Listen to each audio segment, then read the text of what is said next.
Hello, everyone. I'm Trevor Rose, and I am here with Miriam Fallon from Greenpeace. And I've been really fortunate to be able to get this opportunity to get on Rainbow Warrior. Been looking forward to it all week. I'm nervous as hell. So I feel more nervous about this than being run down by the OPD. So if I get stuck on words and things like that, it's just a vision. So right now, I'm going to turn it over to Mariam. She's going to talk a little bit about the ship and some of what we're going to be doing. This is not rehearsed, so I might think so. I'm just going to go with the flow. All right, so thank you everyone for joining me today, and thank you very much thank you everyone for mirroring me, and I've given mods some links to the Greenpeace donation. So if you can post those links, I'd really appreciate it from time to time throughout the broadcast. All right, so this is Miriam, and let's have a good show. Yeah, hi everybody. Like you said, my name is Miriam. I am a media officer for Greenpeace in the US. I'm usually based out of DC, but I'm lucky enough right now to be staying on board the Rainbow Warrior as it makes its tour down the west coast of the United States. So I got on board in Seattle, and we've been to Portland. We're in San Francisco right now, and we're going to be heading on down to San Diego after that. So I'm going to tell you a little bit about Greenpeace history and the Rainbow Warrior and that kind of stuff before we head on board. And then we'll be going on and around for a full tour of the ship, and we'll get to meet with our first mate on board, Hetty from the Netherlands.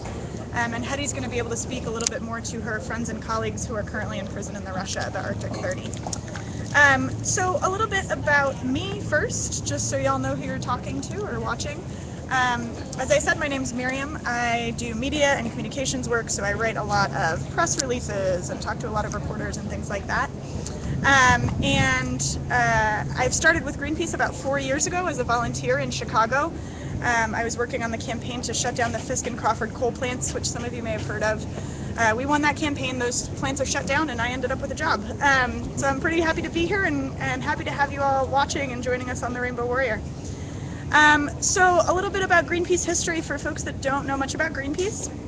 We started in 1971, and ships have been a part of our history from the very beginning. Our very first voyage was on board a ship called the Amchitka, which we renamed, a ship called the Phyllis McCormick to Amchitka, which we renamed the ship the Greenpeace. That's where we got our name. And the plan was to take a small sailing ship and sail it into a nuclear blast test zone in attempts to stop that blast from happening. So something like 15 people got on board and headed up to Amchitka Island off the coast of Alaska. They actually failed. They didn't make it into the test zone. They got arrested before they could make it there, and the blast went off. But because of the publicity that was generated through that voyage up to Amchitka, that actually kind of created a global storm around it that ultimately ended in the banning of surface nuclear testing and the beginning of Greenpeace. So today, Greenpeace is the world's largest international independent environmental organization. So we operate in over 42 countries around the world. We've got somewhere over 3 million members, and we're entirely independent. So we don't take any money from governments or corporations. We're totally funded, including this ship, by those 3 million members that support us. So happy to answer questions about Greenpeace along the way if folks want to throw them out there, but otherwise I'll launch into a little bit more about the Rainbow Warrior. So I'm going to step aside just so you can see it a little better. This is the Rainbow Warrior 3. We have had 2 Rainbow Warriors before that. The first Rainbow Warrior was bombed and sunk by the French government in 1985 off the coast of Auckland. At the time we were protesting French nuclear testing, and they didn't like that very much, so they sent 2 Secret Service agents to plant bombs on board our ship. They exploded both of those bombs, sinking the ship and killing 1 person who was on board. After that, we bought the Rainbow Warrior 2. The sinking of that vessel was a pretty major point in Greenpeace history for us, and it definitely didn't deter us from continuing protesting. So we bought the Rainbow Warrior 2, which sailed with us for about 2 decades. And that was actually a repurposed fishing vessel. So we bought an old fishing vessel and stuck masts on top and sailed it around, and I'm told that it actually sailed like crap. So we're very happy to have a new sailing vessel.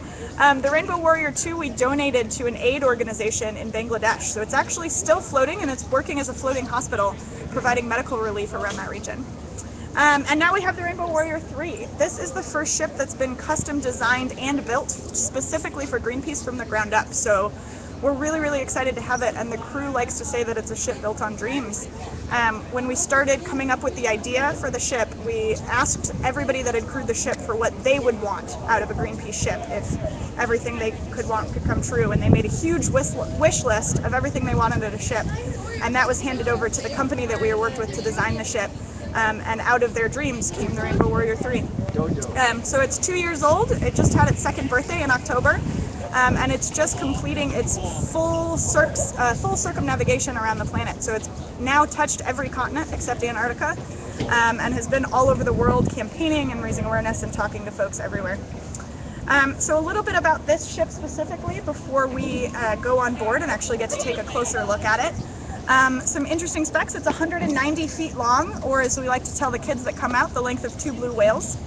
And it's from water to mast 180 feet tall, which is pretty big for a sailing ship. It's a totally unique design, and if you look up at the masts, you'll actually see that we have these big A-frame masts up there, which are pretty different than your standard central masts. We did that for a couple of reasons. The A-frame masts are much more self-supported. So when we want to land a helicopter on board, we're able to detach all the backstays from the masts, and the mast won't fall over. So we can detach the backstays and land a helicopter on the stern in our helipad, which I'll show you once we get on board. We're one of the very few sailing ships in the world that can actually land a helicopter on board, which is great for us. It helps us a lot with the research we do and the bearing witness that we do around the oceans. And it's also a safety vessel. A helicopter can be when we're in waters that have piracy risks. We can actually send the helicopter around at night to do a quick sweep for suspicious vessels, and if we see anything, we run the other way. What else can I tell you about it? It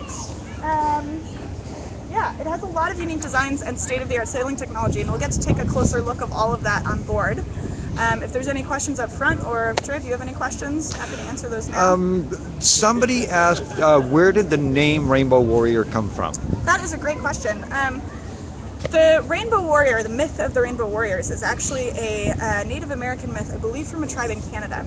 And it's a story about how one day the planet is going to get to a point where warriors from across the planet of all colors are going to have to come together to fight for the Earth and fight for the health of the planet, and that they will be known as the Rainbow Warriors. And when we launched the first Rainbow Warrior, the name was actually gifted to us by that tribe.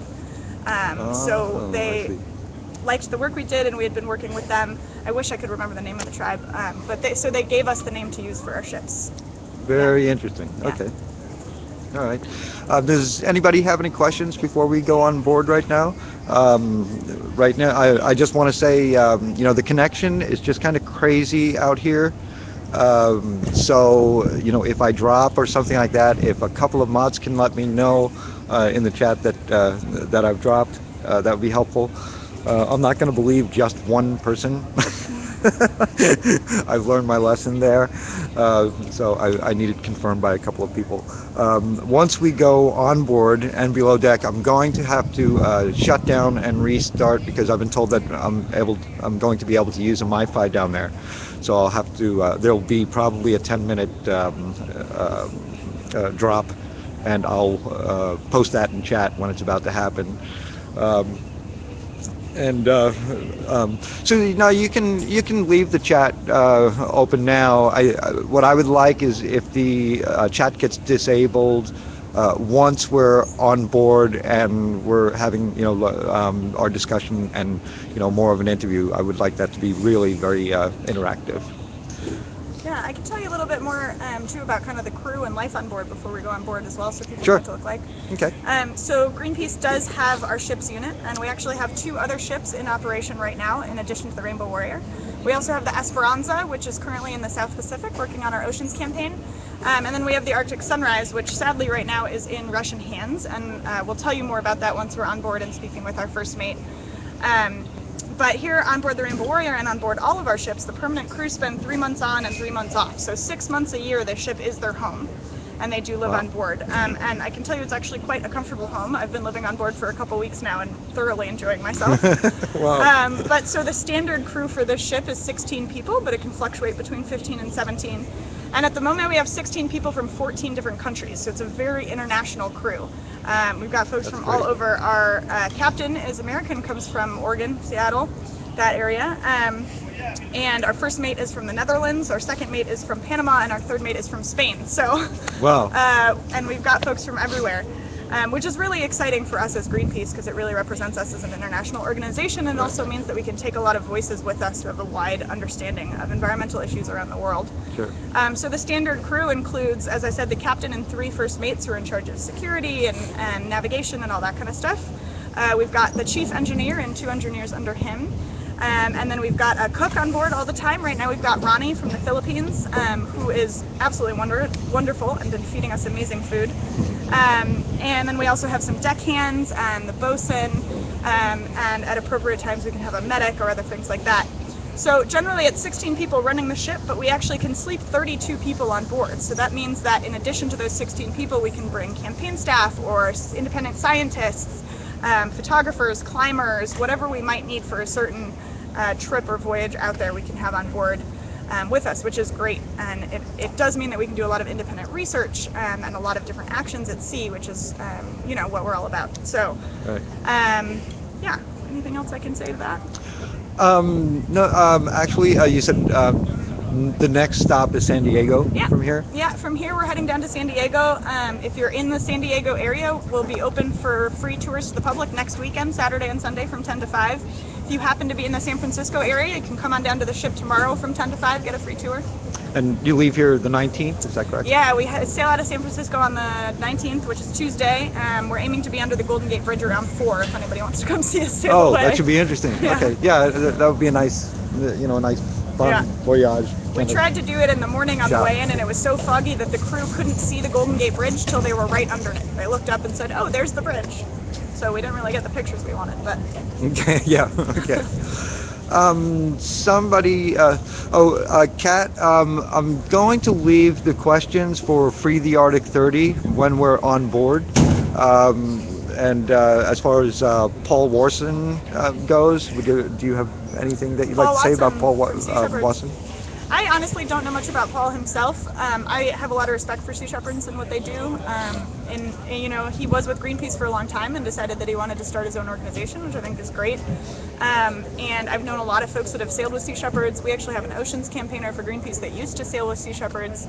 And personally, I think the more people doing this work, the better. So Right. more power to them. Yeah, exactly. Yeah, it only kind of seeks to divide if you think about it any other way, Yeah. So that's pretty good. That's it for questions. Was it after San Diego? I think somebody said you were going to South America. Is Yeah, after that, the ship is gonna spend a bit of time in San Diego for repairs, and then it's headed down to Mexico, I believe, and then probably down through the Panama Canal. Mm-hmm. And they're still deciding what's gonna happen next. It might actually come up for an East Coast tour and stop in a few East Coast cities. So if you're on the East Coast of the U.S., keep an eye out for that early next year. Not for sure yet, but it's a possibility. Otherwise, it'll probably head back to Europe to officially finish its circumnavigation. I see. Yeah. Yeah. And then after that, it's going to go full time knows? into a mission. Actions, I guess. All of our ships travel around working on all of our campaigns depending on what different countries need and where it is in the world. We obviously try to do work as we go along, so we're not hopping back and forth around the planet unnecessarily.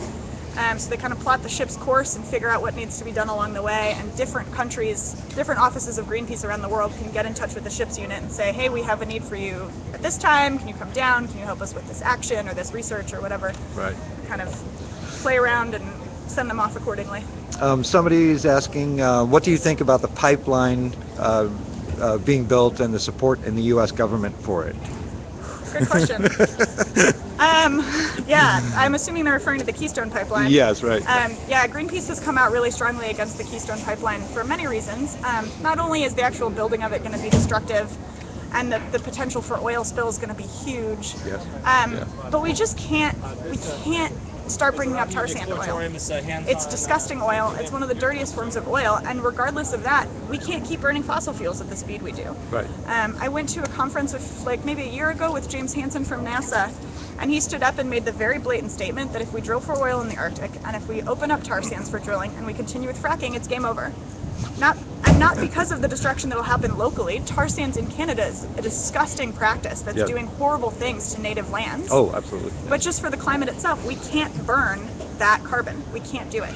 It's game over for global warming if we start burning these kind of extreme forms of oil and gas and coal.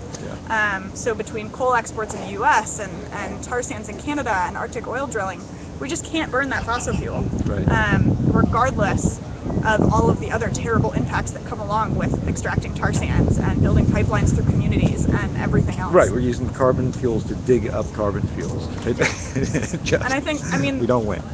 One of the, I think tar sands are their own absurd example, and I think Arctic drilling is one of the most absurd examples of what we're doing, because the only reason we can get into the Arctic is because global warming is melting the Arctic. So now that these waters are suddenly becoming viable, oil companies are rushing in to drill for more oil, which is they're causing the global warming to melt the Arctic in the first place.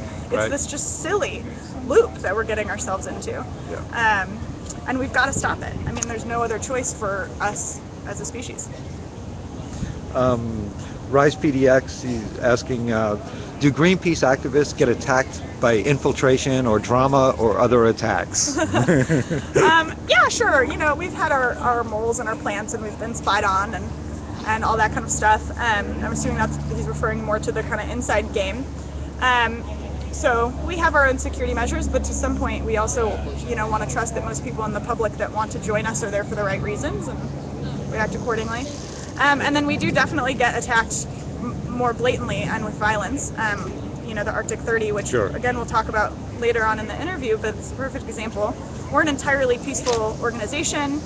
We don't have weapons with us at any time. We don't use violence as any tactic. So if a government like the Russian government decides to board our ship, there's not a lot we can do about it. And we have video available on YouTube of the boarding of the Arctic Sunrise, where you can see because the helicopter flies over and armed militia slide down ropes onto the Arctic Sunrise, and you can see the crew rush to the helipad with their arms in the air for peaceful resistance, because the only thing they can do is try to get in the way of the person landing. Right. But with their arms up, because he has a machine gun. Right. Yeah. So we definitely face violence that way, and it's not the first time we've faced violence that way. Obviously, the original Rainbow Warrior was bombed in 1985. But it's not going to deter us from continuing to do what we do and what we believe in. Yeah. Somebody's asking, hi DJV. I want to give a special shout out to DJV Girl, because she wrote the press release for me doing this today, and I just totally need to thank her. She did an awesome job. Thank you, DJV. I really appreciate what you've done. Thank you.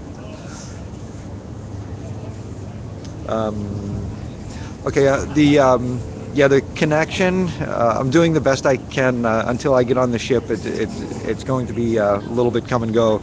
I've got 2 different hotspots and 3 different carriers, and right along the port, it doesn't seem like anything is very, very strong at all.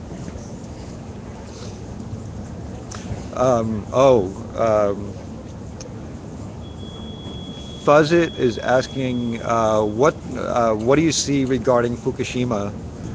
Any observations? Yeah, that's a good one. I haven't worked on our nuclear campaign, so I don't know nearly as much about nuclear energy or the kind of nuances of it, and I'll say that up front.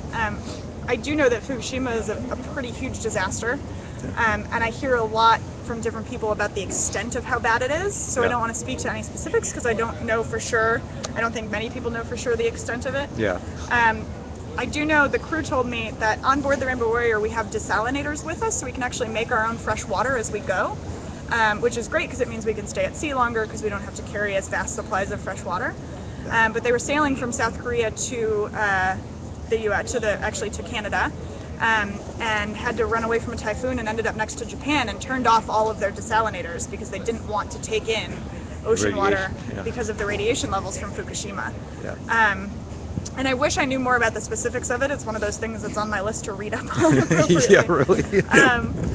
But I think it's a pretty big deal, and I think it's the perfect example of why nuclear energy isn't the answer to climate change as some people think it is, because it's incredibly dangerous, and one spill like this can cause huge, massive problems for our oceans and everything and everybody that lives off of our oceans. Yeah.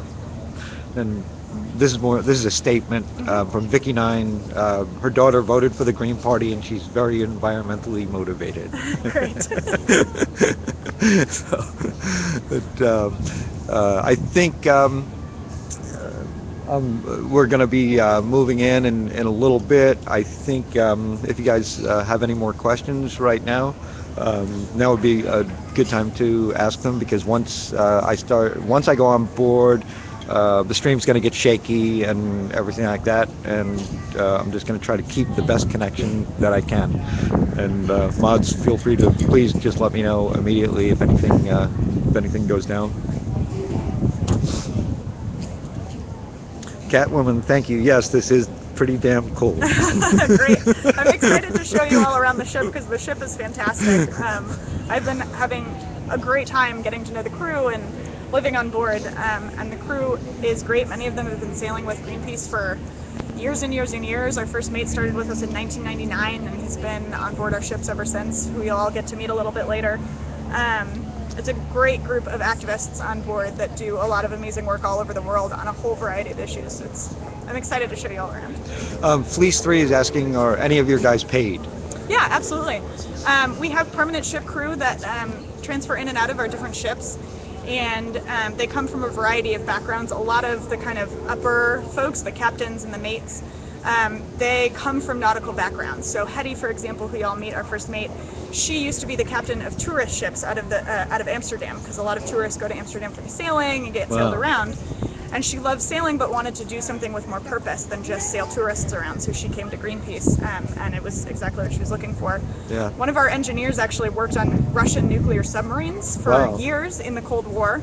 Wow. He's Ukrainian, and when he finished his military duty, decided that he wanted to do something with his skills that was, more in line with his moral values. Sure. And so he came and joined Greenpeace. So a lot of the crew, a lot of the paid crew come from a whole variety of backgrounds. We do take volunteers on every single trip.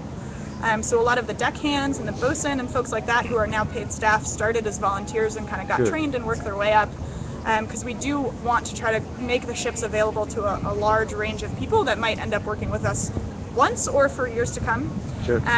So there's always that option as well. If you go to greenpeace.org, you can find the ship's info and sign up to be a volunteer. I think there's a 2-year waiting list. Right. Yeah, I would imagine. Yeah. But it can also depend on your skills. If you're an awesome cook, right, we take a volunteer chef with us a lot of times. So right. You never know. Yeah. Yep. Keep everybody fed and happy. Vicky 9 also is saying, just want to say, just want to say thank you to Greenpeace and all who are out marching today on behalf of humanity and our Earth. Today also there's march against mainstream media. Oh, great. So there's a lot of that going on. I work with a lot of mainstream today. media. It's an interesting, interesting job. And Mary 420 YouTube asks, how about those dolphins? Japanese killing. Is Greenpeace going to do anything about that? That falls in our oceans campaign, and I actually don't know where or what we're doing around the dolphin slaughter at the moment.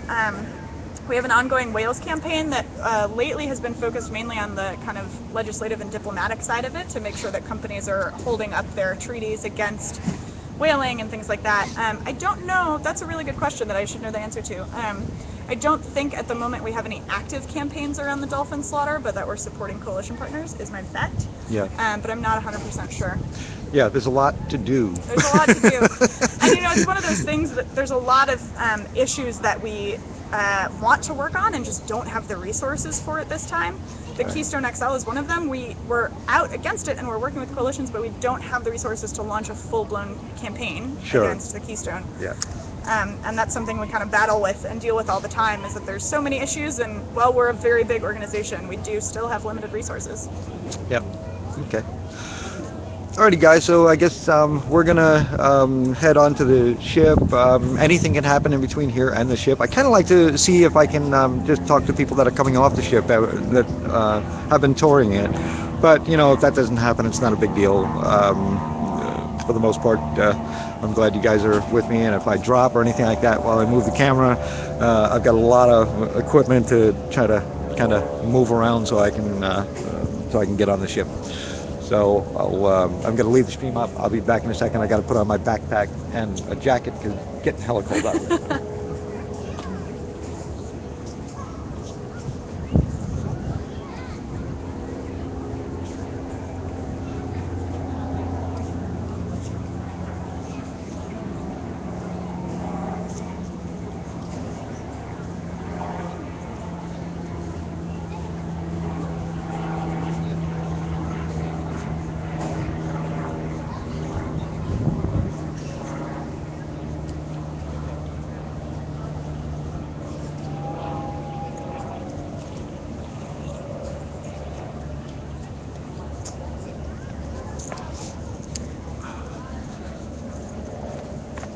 That'll probably drop off. Okay, it's gonna get shaky here, guys. I gotta detach you.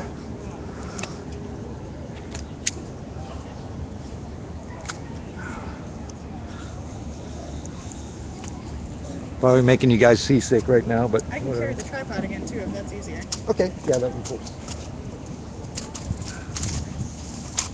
Lock it down so we don't injure as many people. Okay, cool. Okay, so we're getting ready to head on board. I'll kind of walk a little bit slow so you can see the entire ship here. As you can see, they are doing tours right now. But we're going to get a special tour. We're going to go places where they don't get to go.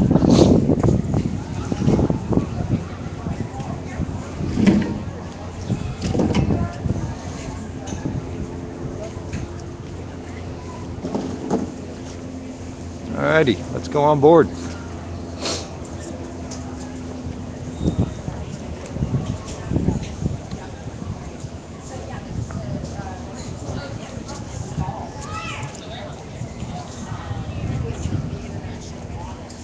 Like Miriam said, this ship is about 190 feet long.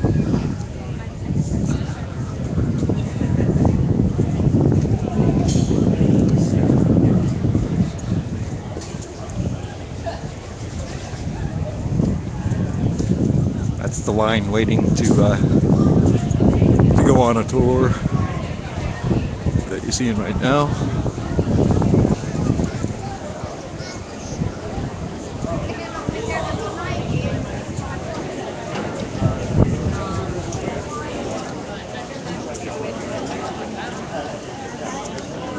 We don't have to wait in line either. That's kind of cool.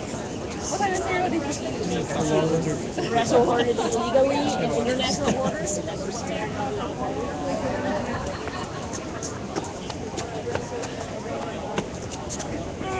I go on there?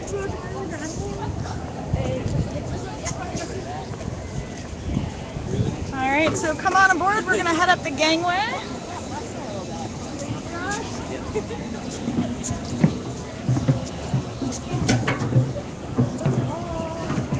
And we're gonna squeeze by this door that we accidentally locked. Sorry, Chad.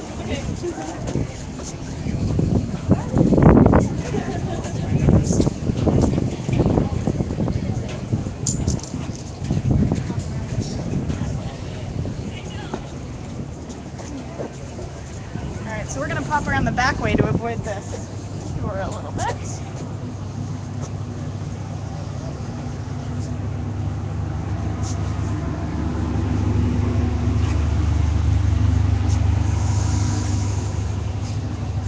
Alright, so welcome on board the Rainbow Warrior. We're going to head on to the bow here in just a second. You can come out, Joel. Nope, that's our captain. He's a little shy sometimes. And we're just going to let this tour pop into the bridge and then we'll check out the bow. Come say hi! This is Joel Stewart. Joel Stewart's the current captain of the Rainbow Warrior. You're on live. Hi. Thanks for being here. Oh, thank you. Thank you for this is a great opportunity for me. I'm you guys are like rock stars to me. Us activists. Well, the real rock stars are in prison right now. Well, that is they're true. ordinary people. It could have been my crew too. We Sure. all put ourselves at risk. We weren't expecting to have the entire ship seized. It's kind of like hostage taking, really. Yeah. And they've been in prison 59 days, and Yeah. they got to be let out. We're gonna sit down with Hetty at the end of the walk around and have a whole interview with her. Good.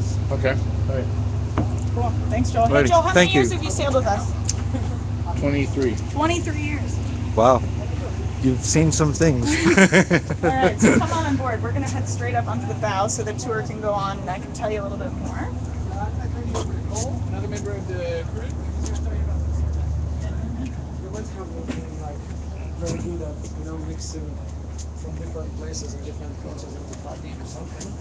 But at some point, the planet is something. All right, so welcome to the bow. I'm gonna ask Turbos to actually turn around and just get a good look at the masts here. So these are our A-frame mast systems, 180 feet tall, and like I said, they're more stable than your standard central masts, which is what allows us to land a helicopter on the back. I'll show you the helipad in a little bit. And they also allow us to have 5 sails, so we have 13,500 square feet of sail on the ship. And what's interesting, and what I was actually shocked by when I got on board, is that the ship can be fully sailed by 2 people. So one Wow. mate sits in the bridge. Yeah, one mate sits in the bridge and kind of keeps an eye on the equipment and the wind and all that stuff, and a deckhand is out dealing with the sails and adjusting accordingly. And that's all it takes to keep the ship moving. That's amazing. Which is very cool, I think. And the other thing I was just going to point out up here is our friend Dave the Dolphin. Dave here is the one piece of the Rainbow Warrior 2 that we kept and brought on board with us. And we'd heard a rumor that Dave was a time capsule, so when he came on board he needed a little repair, so we broke him open first and found that he was indeed a time capsule from the second crew of the Rainbow Warrior. He had some necklaces, some other kind of gizmos, a bit of a lock of hair, and then pieces of paper which the crew pieced together and discovered were the lyrics to a Bob Dylan song. So they the new crew put their own time capsule inside and sealed Dave up, and they won't tell us what's in him now, but he is a time capsule for who knows when. That's cool. Yeah, I guess until this one gets old. yeah, so hopefully that won't be for several decades. Yeah. The light is kind of better on this side. Oh. Yep, so that's the Rainbow Warrior mascot right there. Yep, exactly. I just want to check, is the AV still good right now? I've moved around on top of the ship, so I'd kind of like to report back if somebody can.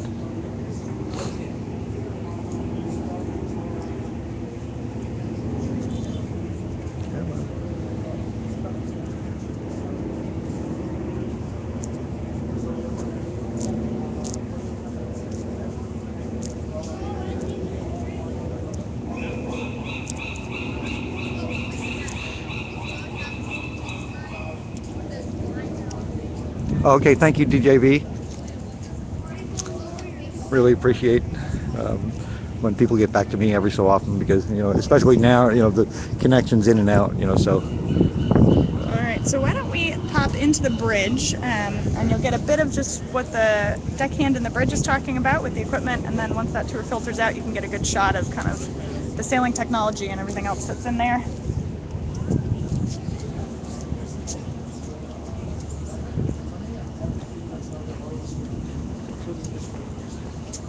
This is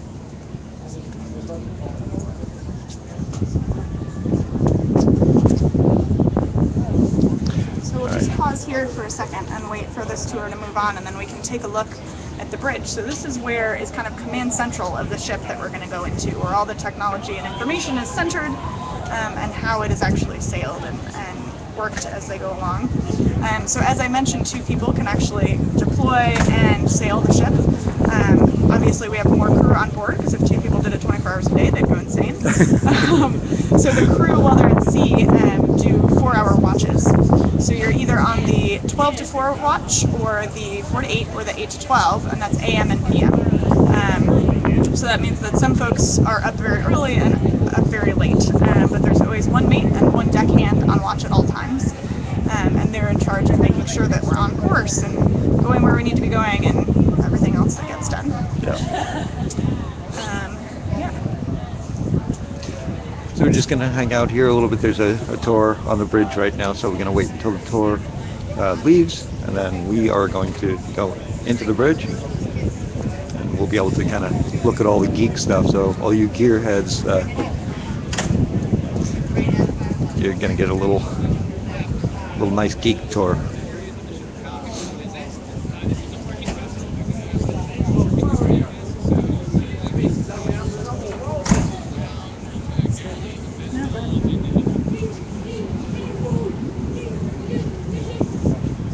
Kind of a good feeling to be back on a boat again. Most of you guys know I'm from Long Island, and my entire family is sailors and stuff like that. So, and I haven't been on a ship, and except for the Fire Island ferry like a year ago, but that was the last ship I've been on. All right, so we're going to follow this tour as they head out. We're going to step in. The first thing you'll see here on the right is actually our paper charts. So we do have entirely electronic chart systems, but we also keep paper charts on board just in case. And the crew and the mates do know how to navigate via the stars and paper charts. Buzz, it's yes, they have full live streaming capabilities from this ship. Yeah. Believe me, that is very important to them actually. So this is Cole. Cole's one of our deckhands on board. He's a member of the crew. And you can just come and do a quick sweep of all the technology, and I'll explain some stuff as we go along. Hold away. Be a little bit quick. 2 seconds. 2 seconds, we're going to do a quick sweep. So you've got the basic chart and radar system right over here. As you come along, you'll see the captain's chair where the captain and the mates sit. And then over here you'll see how the ship is run. We've got a steering wheel, kind of your standard small tech steering wheel. Throttle back and forth. You can actually steer via joystick like a video game. And then the red dials you'll see are our wind dials that tell us the relative and true wind as you go along. And then it's just kind of standard sailing technology from there. Cool. Awesome. You can start filtering in. We can head back out this door. Watch your head. Stop. Some more gizmos here. Yeah, this is our watertight door map. So that lets us know what Oh, is doors that are what that open. is? Okay. So that if we're in nasty weather or that kind of thing, we can run around and close the doors we need to. I see. So apologies for the quick sweep. We have been getting over 1,000 people a day on the ship, so we've got to keep the tours moving. Cool. You guys come all the way in, so everything's fit. Catwoman, yes, the Dolphin is a time capsule. Yeah. That is correct. It was from the second Rainbow Warrior ship that was retired. Oh, Presidents, you're welcome. Thank you for being here, actually. Really appreciate that everybody's watching this. Alright, we're going to head this way again. We're doing kind of a zigzag around the ship right now so that we can get in and out between the tours.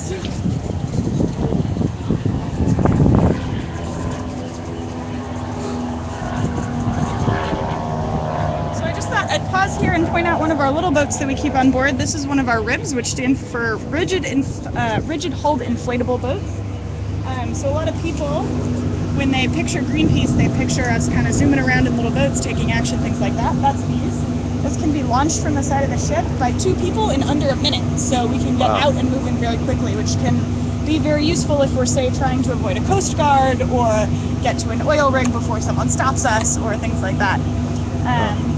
So we do have trained boat drivers on board with us at all times. And these can be used for all sorts of things, from action to research and stuff like that.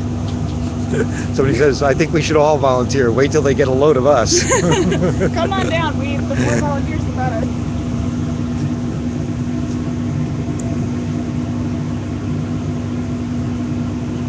Zena, the ship right now is parked in in San Francisco in Pier 15.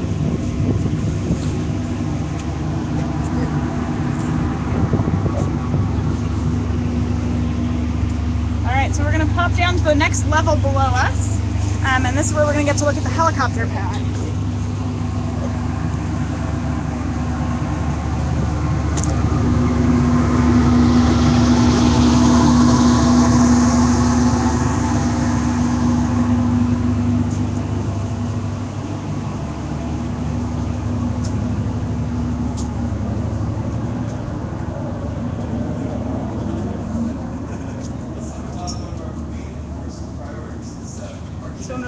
so you can see it.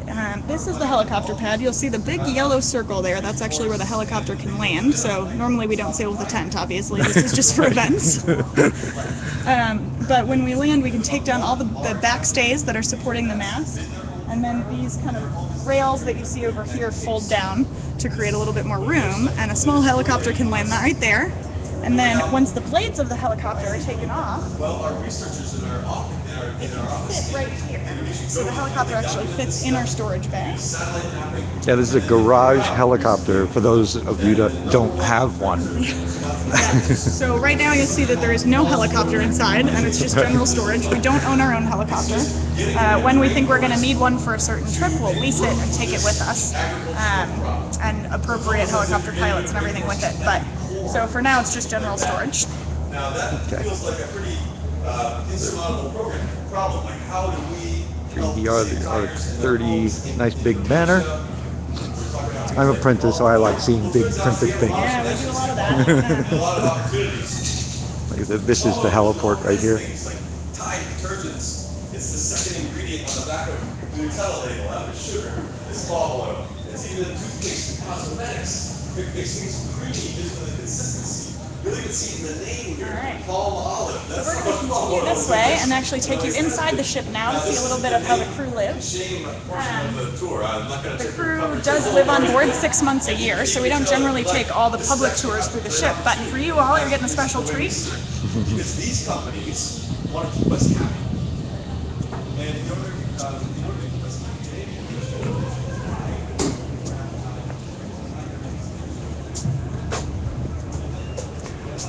Okay, so here is where I'm really going to need some real-time feedback on my stream because my connection inside the ship wasn't great. So we're going to do the best we can. And just if I could really have people just giving me feedback just as fast as possible, I'd appreciate it. All right? And if it gets bad, we can grab that Wi-Fi and do the switchover. Cool. So come on in here, watch your step.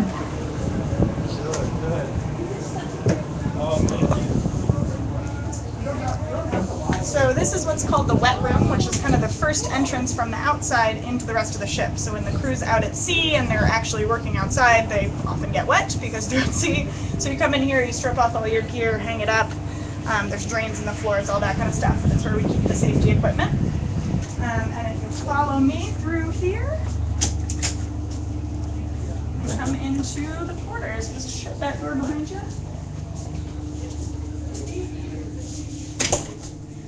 So this is inside the Rainbow Warrior. Welcome. You'll see right here we actually have a full plan of design, or full design map hanging on the wall. So again, this was a completely unique design. Miriam is going to go get the MiFi,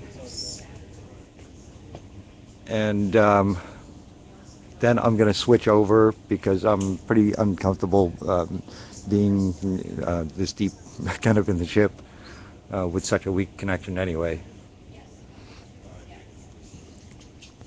But this is the mess hall.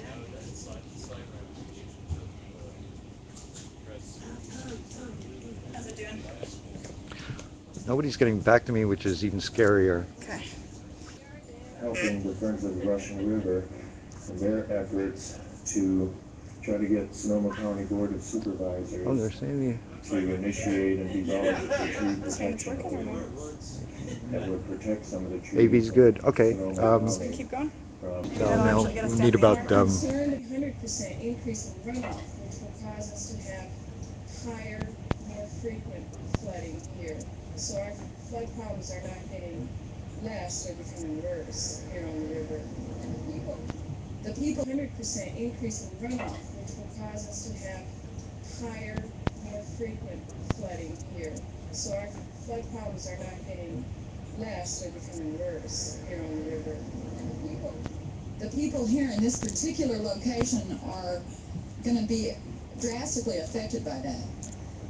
Well, that remains to be seen. Automobiles may be moved to, or we know that the floodwaters can simply roll in automobiles. Just waiting for the report back. Concerns about the people downstream and how this development is going to affect their And the fact that Holbrook Creek intersects right here by the Am I back? be a particular risk because of the flash flood problem with automobiles may be moved to. Well, we know that the floodwaters can simply roll on Mobile. Just waiting for a report we back. have concerns about the people. Automobiles may be moved to. Well, we know that the floodwaters can simply roll on Mobile. Just waiting for a report we back. have concerns about the people downstream and how this development is going to affect their property. And the fact that Holbrook Creek intersects right here by the Am I back? be a particular risk because of the flash flood problem with has been experienced of the creek. Linda Lucy, LUC. Hey, can anybody tell me if my V's okay down here?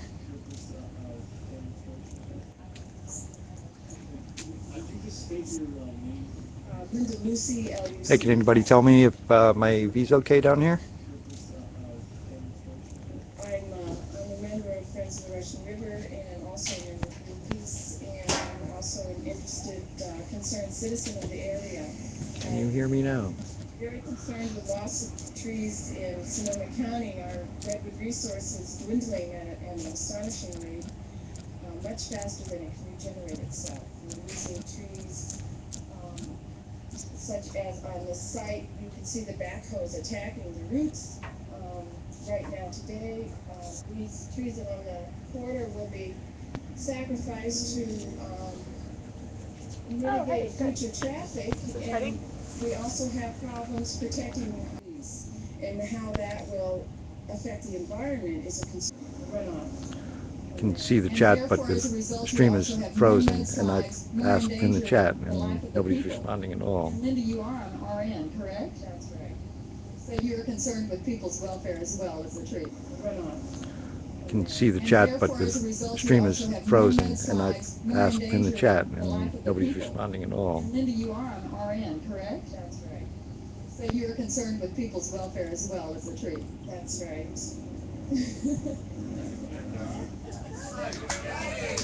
Okay, I am going to shut down again and check something. If you can hear me, I'll be back in a couple of minutes. Go forward. Not on mine.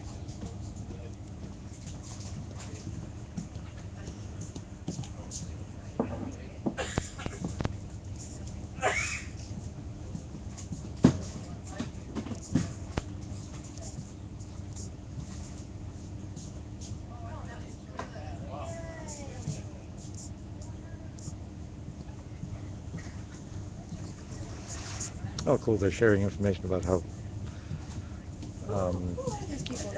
Rainbow Warrior got its name.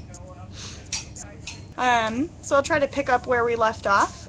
We're here in the mess hall inside the Rainbow Warrior. So this is where the crew eats and relaxes and things like that. We're between meals at the moment. Dinner will be in about 2 hours. But you can take a look around. As I said earlier, this is home to the crew for 6 months a year, so they decorate accordingly. I was on the ship about 1.5 years ago during one of its first voyages, and this was all very, well, it's still very clean, but it was all very sterile at the time. And when I came back on this time, there are things like this where volunteers have painted decorations and, well, check out the kitchen itself. As we go, and we get a lot. I mean, I don't know what time it is, so we could always come back for that event. That's cute. Move a little bit.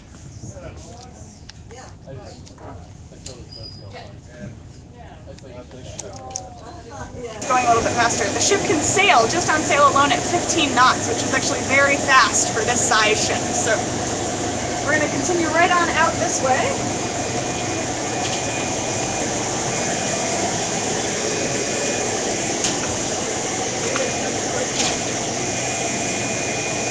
Head out that way and then go up the stairs to your left. I'm just going to close this behind us.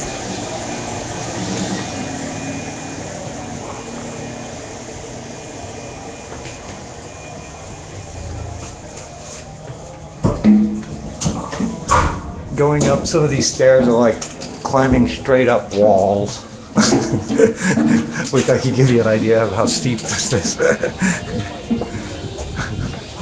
I remember being in Betsy Ross's house one time in Philadelphia or in Pennsylvania, and it was kind of like that. All right, are we back on? Yeah. Okay, great. Yeah, we pretty much connected in the engine room when we got closer to that door. Excellent. So, yeah, and I have high-res backup of it. So. All right, so I think the last bit we're going to do, we're going to go down and sit down with Hetty, who's our chief mate on board, and just hear about a little bit more about what life's like on board, and you can ask her questions, things like that. She's been with Greenpeace since 1999, and she's sailed with quite a few of the folks that are in prison in Russia right now, so she can speak quite a bit about that as well. And I think we're going to do that in our radio room, which is cool. I'm reading a book about speaking in public.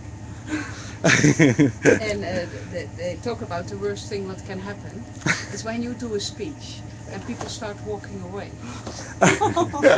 Another thing is that you say something very badly, or you have to go to the restroom. It's a very simple book, but it's good. It's from Emily. Oh, really? So here we're gonna sit and chat with Hetty, who's the chief mate. Is that correct? Yeah, that's correct. And you are from the Netherlands? Yeah, from the Netherlands. And so, Ivan, if you're watching, this is Hetty, chief mate, from one of your neighbors. Because Netherlands isn't all that big, really. Yes, I'm there. For us, it's very big. Yes.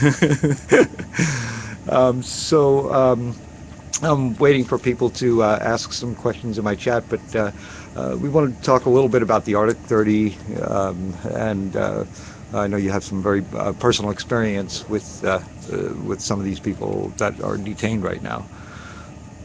And there's no questions right now yet, but feel free to Hetty, why don't, fill us for in. folks that don't know, why don't you kind of give the background of what happened and what they were doing up in Russia, or north of Russia,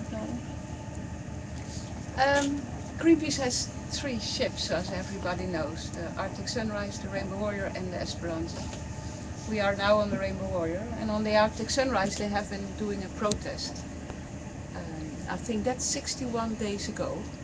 Have been protesting in Russia, in close to Murmansk, and they have been trying to put a banner on an oil rig from Gazprom.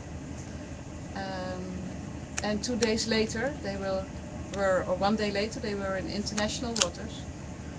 The Russian Coast Guard people came down from a helicopter, landed on board the ship, and the crew got arrested, and the ship got towed to Murmansk. The ship is seized, and the crew is now in jail for already 59 days. Wow. And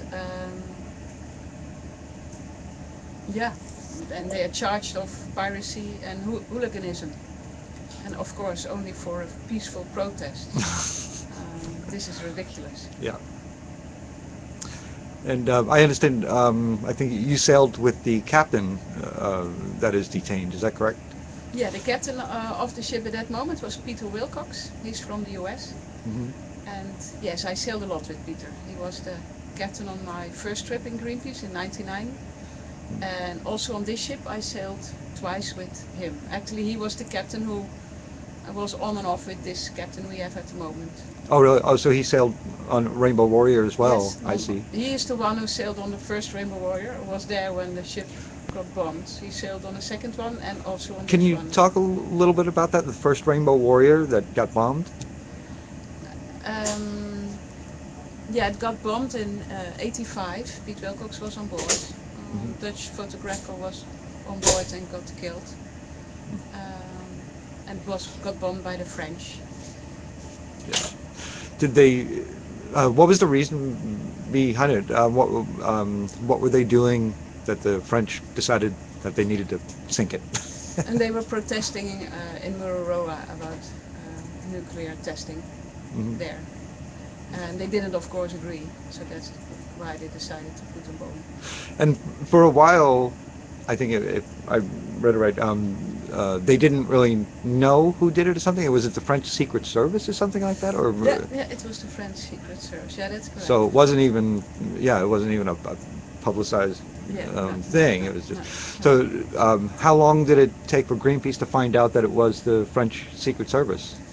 To be honest, I don't know how long. Maybe Miriam knows. I don't know the exact details. From what I've heard, it was actually Hi, Hetty.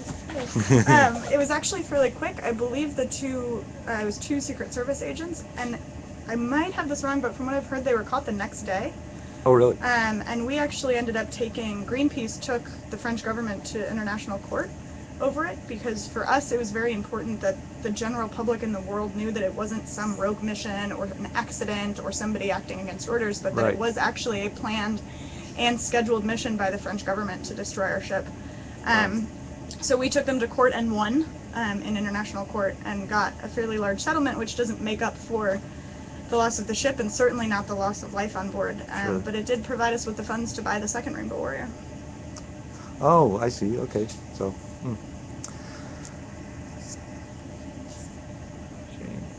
Okay,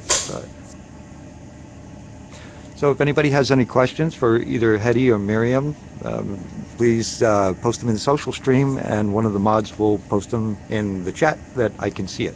Okay. As far as the Arctic 30 again, now I was reading that Russia is claiming that they're only going to charge them with hooliganism, and I read something about 2 years, but now I'm hearing other things that Greenpeace has heard nothing about, only the hooliganism part, and not only that, but hooliganism has a max sentence of 7 years, not 2 years.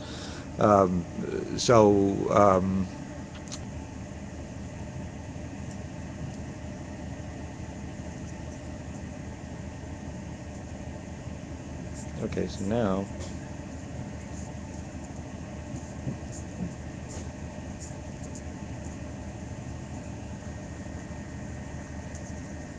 there's hella questions. Oh, great.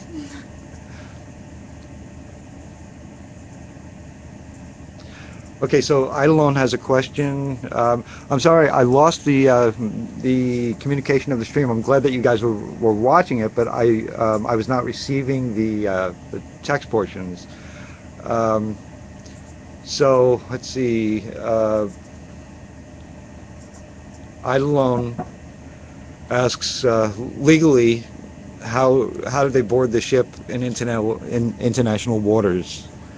Yeah, what I have understood, the ship was in international waters, and they have been boarded it when the ship was in international waters, not in Russian waters.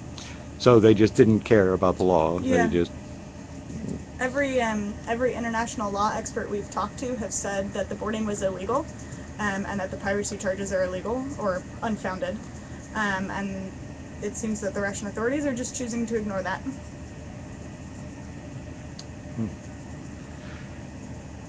Okay, Real 1955 wants to know, how does Greenpeace choose what protests, as there are so many problems? A good point. That's a good question. I can speak to that unless you want to take it. No, you can do it. So we have a lot of factors that kind of how we look at problems and choose where to protest. First, our protests are part of our larger campaigns. So each protest we do or each direct action we do is a strategic element in a bigger campaign. So in Russia, for example, this was part of the campaign to save the Arctic, which includes protecting it from Arctic oil drilling, but also other threats to the Arctic as overfishing and everything else. And we're actually trying to get the Arctic Circle declared as a world park, which we were successful in doing for the Antarctic in the late 80s or early 90s, something like that. So we're trying to do that again in Antarctica. So this action in Russia was part of that campaign, that wider campaign. How we choose our campaigns then is an entirely different thing. We look at kind of what the biggest problems facing the global environment are, and then we look at where we think we're going to be most useful in those problems. So where direct action is most needed, or where a Greenpeace style campaign is going to be most effective. Who the targets are, all that kind of stuff. So it's quite a process. And then for something like this protest in the Arctic, there's a full legal assessment done beforehand. There's a full risk assessment. Wow. Everybody on board the Arctic Sunrise, knew what the risks were. What happened was our worst case scenario. The Yes. seizing of the Arctic Sunrise was our absolute worst case scenario. Piracy charges were not in the scenario because they're completely unfounded. Right, exactly, yes. So, yeah, there's a lot of mitigating factors that lead to those decisions. Somebody, Suzy Q is asking, is it true that the U.S. has put Greenpeace on the terrorist list? We were at one point in time, but we're off, is my understanding. I could be not entirely wrong about that. I know we're not currently on the terrorist list. Okay. I think I remember hearing that in the late 90s or early 2000s we were considered a terrorist organization, which is obviously absurd on so many levels. Again, and I can't emphasize this enough, we're an entirely peaceful, nonviolent organization, so I think in that alone we can't be terrorists, let alone a whole other factor of things. So you heard it here, I am not talking to terrorists. Or pirates. Or pirates. And go away, NSA. There's nothing to fear here. DJV asks another question. How does Arctic 30 affect the morale? It's affecting us here definitely, because we are on board 3 months and then at home 3 months. We as crew together, we are almost family. The people, you don't work together, but also you eat together, you live together. So you have the feeling that it's part of your family who is there in jail. Sure. And in jail for no reason, for protesting, just. So this is very unfair and it's affecting the morale here very much. The good thing is that we come now very much together, and as a group we really work together to think of ideas to get them out, to get as much attention as possible. That's the little positive thing, but it's affecting us a lot. Yes. Yes. Crusader 1954 is asking, what is the next move in the release of the detained Greenpeace crew? We are doing everything we can to try to get them out, and that includes a lot of things. The main thing is obviously the legal side. We have a whole legal team in Russia that's working on this with international lawyers. One of the big things that's happening right now is that the Dutch government has actually taken a court case into the International Tribunal of the Law of the Sea, which is through the UN. And that's because all of our vessels are Dutch registered sailing vessels, because Greenpeace International is headquartered in Amsterdam. So the Dutch government has taken this court to the International Tribunal to demand the release of the activists and the ship. That's supposed to be decided on, we're hoping, November 22nd. Unfortunately, the Russian government has already declared that they will not participate in that and will ignore whatever that court says, even though they have signed on to that treaty. Yeah. So that's happening, and then really it's an international effort to keep a spotlight on it and to do everything we can legally to get them out as soon as possible, to fight against the Russian court system as much as possible on legal grounds, and to get as much public support from governments and celebrities and people all over the world as possible. If you have anything else to add. Untold Carlisle is asking, have they thought about teaming up with the Sea Shepherd for anti-whaling campaign? I have no idea. I don't know. Obviously, Paul Watson was part of Greenpeace at one point in time and chose to start his own organization. And that would be something our oceans campaigners would know more about, as we have a whole oceans campaign that deals with whaling as well. So, yeah, I'm not sure. I don't know. Okay. I'm about caught up on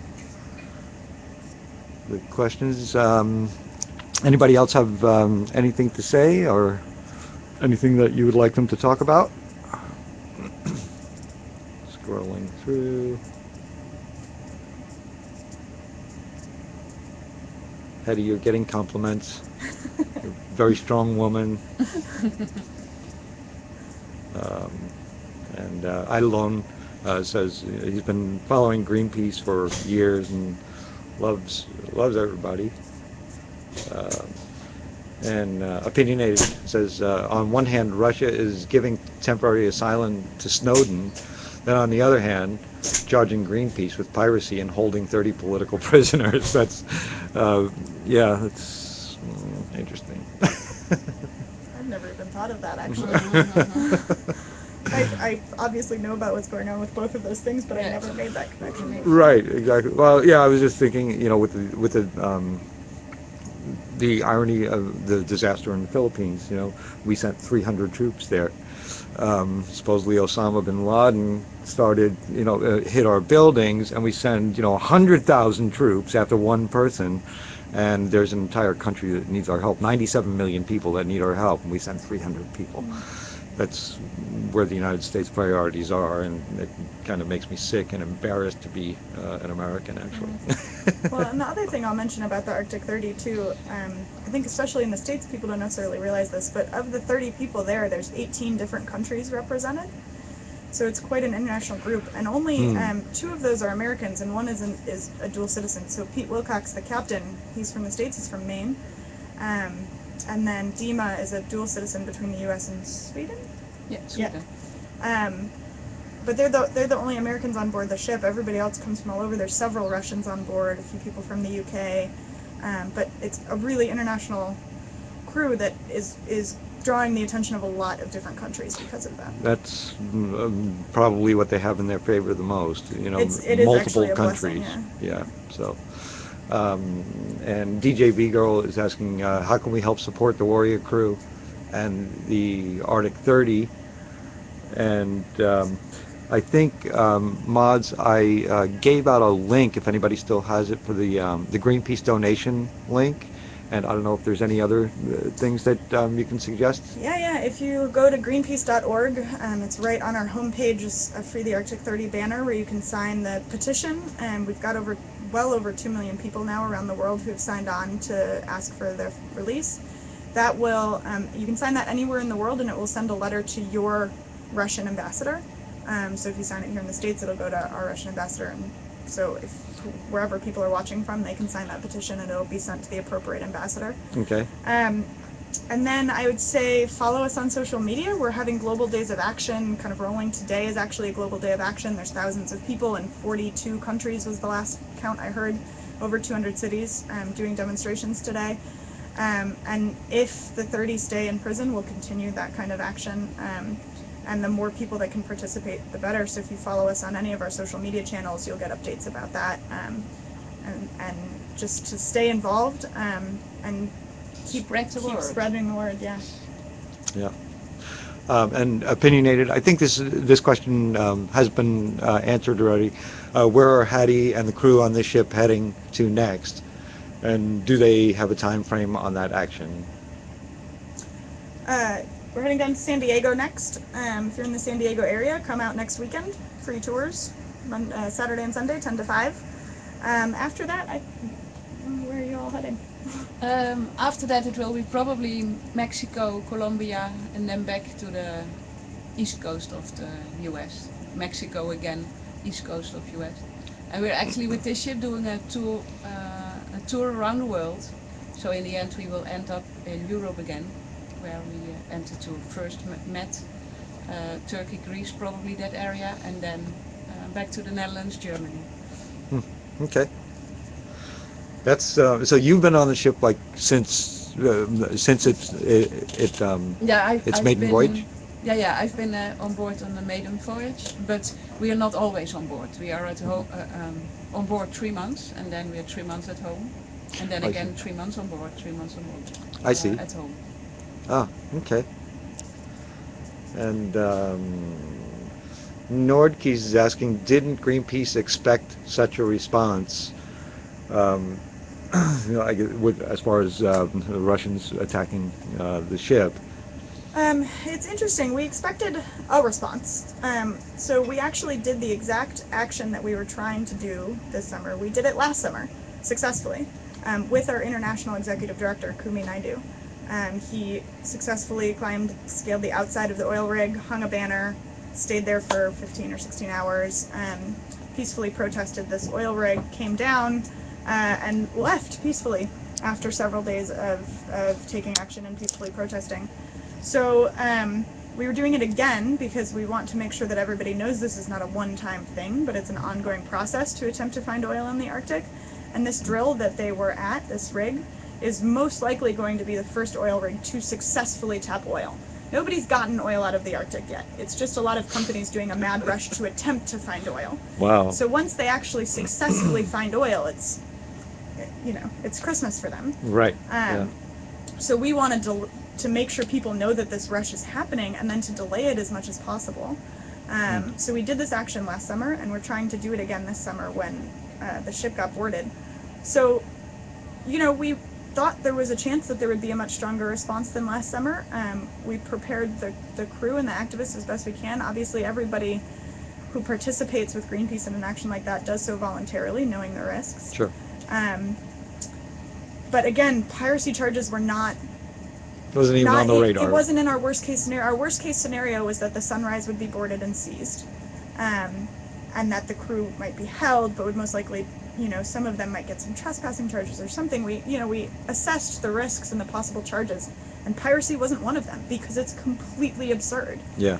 There's no definition of piracy anywhere in any country in any international court that peaceful protesting fits under. That anything we did fits under. Yeah.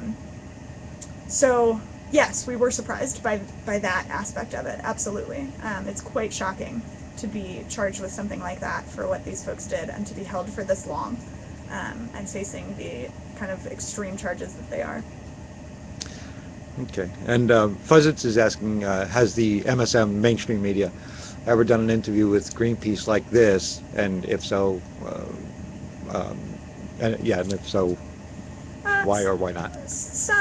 We've the story of the Arctic 30 has definitely been the most coverage we've gotten, especially ongoing.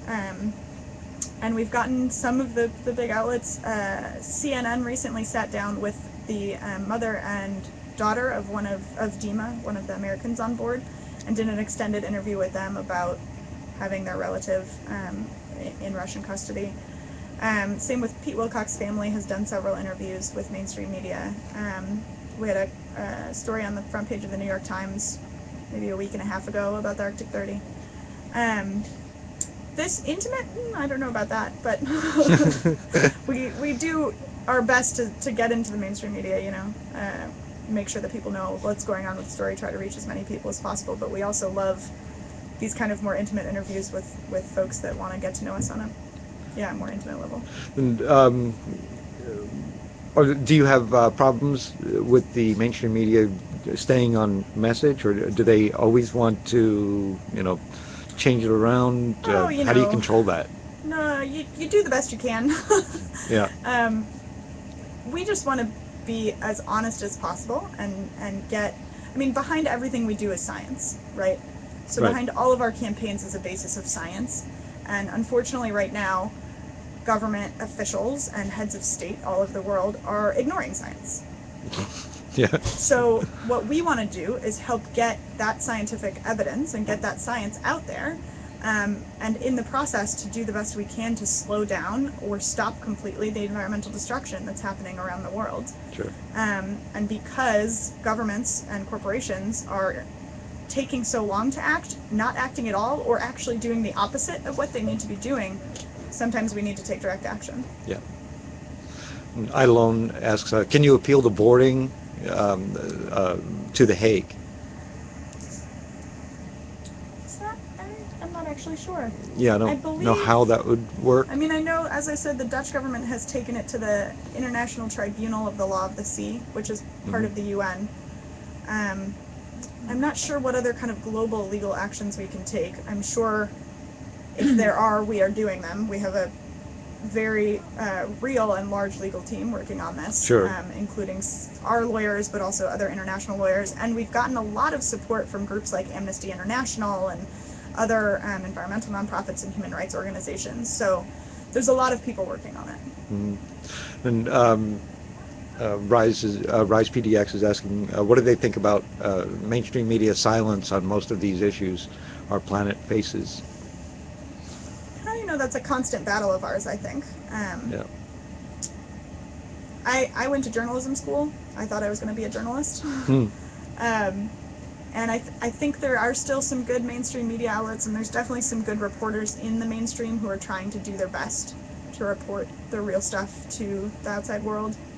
Unfortunately, you also have some, not great reporting happening, or some outlets choosing to ignore real issues, both environmental and otherwise, issues of war, issues of poverty, issues of class. You can have great reporters, but if the place you work for are corporate whores, they get to control the message. So that's the issue. That's why, like in Oakland, the most intense kind of things we've had against the mainstream media are actually autonomous actions of individuals going after the mainstream media trucks and just destroying them, because and I don't condone any type of violence, but I can understand where this comes from, in these with some of these activists, that they have done us such a disservice locally, on a local level, by lying and trying to make protesters into criminals, that some people can't even stand it anymore, and they'll trash the newsman. So. Yeah, I mean, personally, I think there's a place for all types of media. I think social media and activist journalism and all that kind of stuff is great, and I do think there's a place for mainstream media, and I think it's important to try to work with them as much as possible, and make sure for us, it's, again, it's a matter of making sure that everything we do is based in science, and that we are living up to our values and getting the correct science and the correct facts out into the mainstream media. Because the truth is, a lot of people do watch that, and that's where a lot of people get their information. And if there's not groups out there that are doing our best to get real facts and real stories and everything else needed to out into the mainstream media, a lot of people wouldn't see that stuff. So, it is what it is. Yes, we do the best we can. Untold Carlisle asks, what is Greenpeace's biggest success story? What would you think, Hetty? Yeah, this is a very difficult one for me. The biggest success? I don't know. It's hard to choose. We've had, one of the things I love about Greenpeace and working for Greenpeace is that we've had a lot of success stories. Right. Obviously, there's huge challenge to face and many more to come. But I'd say, getting the entirety of Antarctica declared as a world park is a huge one, and also a good example of what a global organization and a global movement can do when they come together. One of the most impressive ones or I guess kind of most delightful ones that I've worked on, I was part of our detox campaign last year, which is a campaign to get fashion companies to take the toxic chemicals out of their processing, because a lot of fashion companies have these toxic chemicals in the manufacturing process that are causing huge problems for developing countries where these factories actually are, in Mexico and China and all of this. So we had asked nicely, we'd asked Levi's to take those chemicals out of their stuff. They said no, or more just ignored us for about a year. And then we launched a campaign and won it in 8 days. Wow. Once we set the kind of global attention of Greenpeace on Levi's, they actually sat down at the table with us and realized that it was feasible, that our ask was reasonable, and that we were working with them and not against them, and that and they agreed to, by 2020, get all of those toxic chemicals out of their clothing. And since that, so many other brands have joined on. We got Nike and Puma and Zara, which is the biggest clothing manufacturer in the world. It's a Spanish company. And that's just one example. We've done that in forest campaigns and oceans campaigns and all sorts of stuff. So it's great. Greenpeace has a lot going on and a lot of different victories to say that are us, but it's also a big part just our supporters that work with us. We could have never had Levi's do that if we hadn't had 10,000 people stand up in one day to help us. So. Right, yeah. It's it's for me, just the years that I grew up and seeing all this activism now is, of course, I remember the Vietnam protests and everything, and I was a kid, but it just seems like younger kids are getting on board more and more. They're really feeling it. I know so many people that are under 21 that are vegans, and they're, and they're, they're really caring about the planet. And then us older people who like did activism and then had to work for a living, and now are back. I still have to work for a living, but I just can't stand it anymore. I had to jump back into activism. I had to, since the Afghanistan and Iraq war. I just couldn't stand it anymore. So now I'm fortunate. I work for myself, but now I just do enough work to keep a roof over my head so I can go back out and and do more live streams and things like that. But it is comforting, at least around here, that there are so many activists getting involved. Let's see, somebody. Sassy Abby is asking, are the families of the crew able to visit Russia? From what I understand, we've been able to get one or two of the Arctic 30 have been able to have a 1-hour visit with a family member. It is very difficult for us to have ongoing communication with them. It's mostly through their lawyers and through their human rights advocates. We are able to get care packages to them to make sure they have warm clothes. Before their transport from Murmansk to St. Petersburg, they were on an unheated train car, so we were able to get them shoes and clothes for the actual transport. And we're keeping the families updated in real time. Anything we know, the families know. Sure. But unfortunately, it's not very easy to get visits with them, and so we're trying to do that, but not as much as we would want, and certainly not as much as they want. Yeah. Pleasance is asking, what was the action that they thought would receive public outcry but didn't? Not quite sure what means by that. I'm not sure what side he's talking about. I mean, that might mean like what are there times that we've taken actions that didn't get the response that we wanted or didn't go to their support? And yeah, that's absolutely happened. Yeah. I think it happens on a regular basis. I think we always want as much public support and awareness and outcry as possible at all times, and sometimes it works and sometimes it doesn't. Yeah. DJ VJ Girl asks, what is their favorite aspect of sailing on the Warrior, i.e. travel, action, comradeship, what? Now, for me, the favorite is what we do.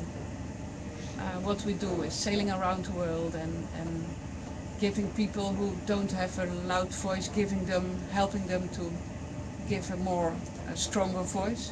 I think that's the most important thing for me. But as a sailor, I cannot ignore that sailing on the ship with the wind, no using fuel, is another main thing that I really like about this ship. What was your scariest moment?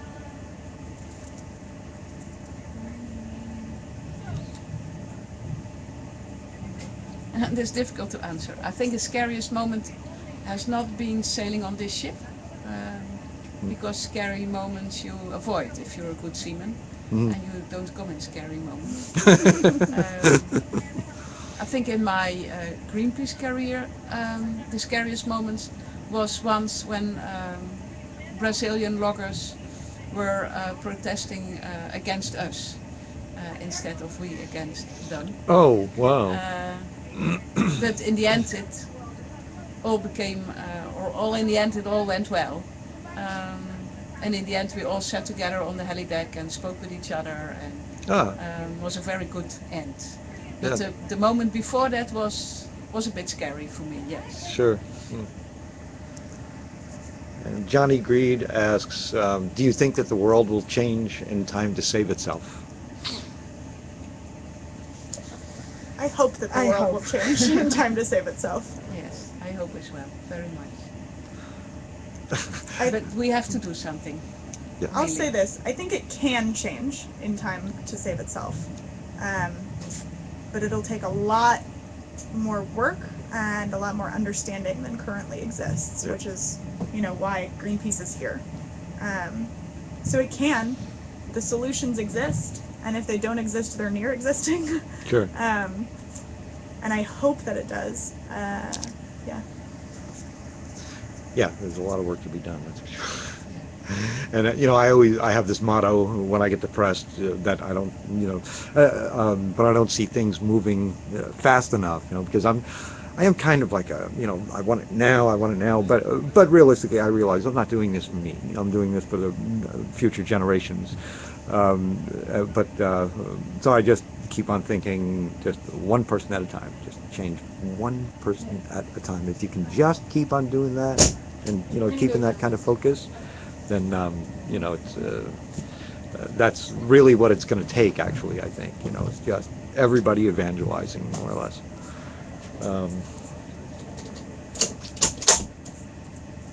Let's see. Oh, Nordkeys is saying something that he didn't want me to ask, but I'm going to anyway. I wonder if they still get seasick. I get seasick, yes, I get seasick. Although, actually, the ship where we always get the most seasick is the Arctic Sunrise. In the crew, we call it the washing machine, because it's an icebreaker, it's very round, so it can roll very much. I get very seasick on that ship. But seasickness is something it's part of life, you have to deal with it, and after 3 days it's finished, and then you just continue sailing. But I go to the bridge with a bucket, part of my job. I don't like it, but I know I get over it. Yeah, I only had the experience once. I grew up on Long Island, so I used to, sail a bit. We always had boats, and I just remember one time, but it was really more because of the bait that we were using when we were fishing. We were using squid, and it was a hot summer day, and I was like maybe 12 or something like that. Oh, I turned every shade of green, oh yeah, it was horrible. And the shearing pin in the propeller broke, so the guy that owned the boat was out in waist high water trying to fix it, and we're all like, we're all kids, and just the bait was just horrible. That's what got me. It's the only time I remember being seasick. But I've never traveled like this. Let's see.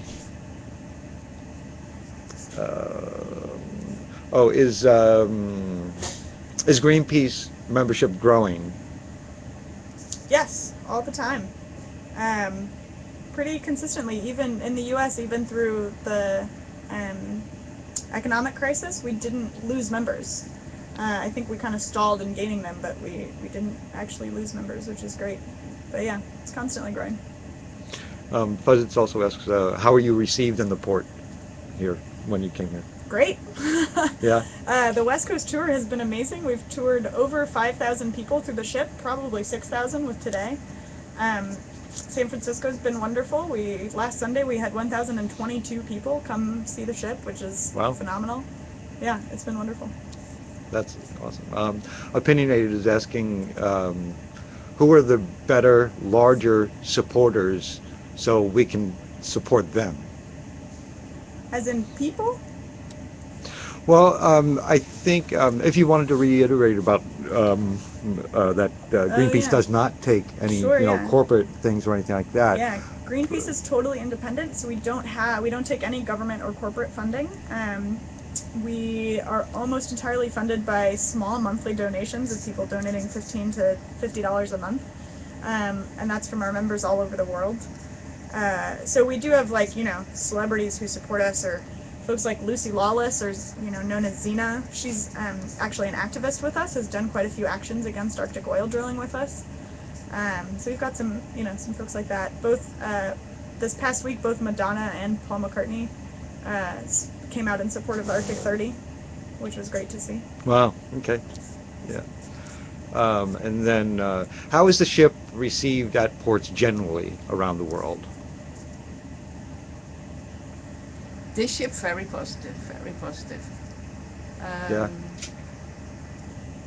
Yeah, very positive. People in the beginning think, because it looks very new. Of course, it's a new ship, so people think, but say, wow, I didn't expect a ship like this, so new, so modern. But when you show them around and you tell them about the ship and how it works and how we are very happy with it, because it has everything we wanted in a ship. Yes. Yeah, no, very positive.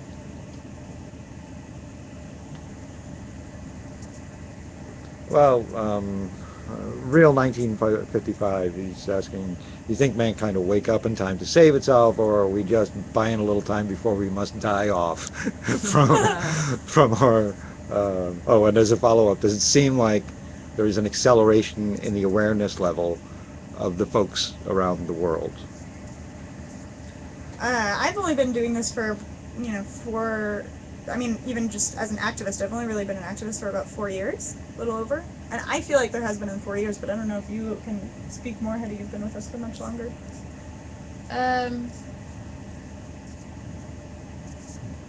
Yeah, I believe.